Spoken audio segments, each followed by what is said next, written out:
Now, Buffalo Marathon weekend is officially here, and in less than 2 hours, runners and walkers will be taking the start line and heading to the start line for the 5K run and walk, as well as the kids races and the plugging run and walk. That's a walk to pick up trash along the route. Right now is the live look over Niagara Square in downtown Buffalo, where the runners will be starting nearby this weekend, right in front of the Buffalo Convention Center. Drivers should be aware of some road closures starting in just under an hour, about 7 a.m. Here's a look at the course for today and what areas to avoid. These include parts of Delaware, Franklin, Pearl, Tupper, Linwood, Barker, and along Niagara Street. This is for the 5K and fun runs today. Road closures, the roads rather, will be back open at 10 a.m. There are even more closures planned for tomorrow's half and full marathon. One of the race directors spoke with us about the excitement that's been building for this 25th anniversary.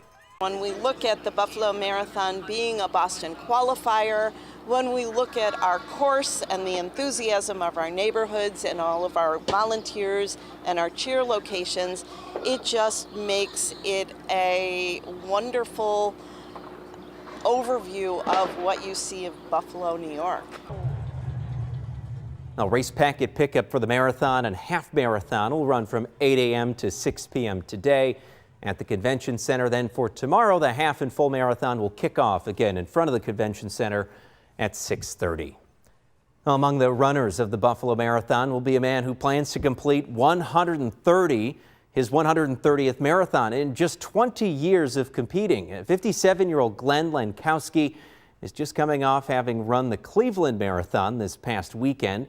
He's been averaging about 7 a year and currently lives in South Carolina, but is from Western New York originally. Sloan specifically tells us he began with his wife running long distance, and they didn't move around much in their federal jobs. He ran almost daily, and since 2006, he's averaged running and completing almost 7 marathons a year.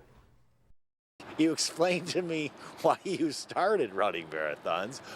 Why do you keep running marathons? I really had a goal. Eventually, I came up with the goal of 100 full marathons, and I was lucky enough to do that one also up in Lake Placid, New York. It keeps my zen, my peace. Have you kept your toes? Oh, absolutely. I've kept everything. Like I said, I don't do them as speedy as I used to, slow and steady, and I kind of enjoy it that way. You get a little bit more recognition in the end. And in case you're wondering, he goes through about 4 pairs of running shoes every year. Not too surprising. We're wishing him best of luck, as well as to all the runners tomorrow. Have a good race. If you're in the mood to shop for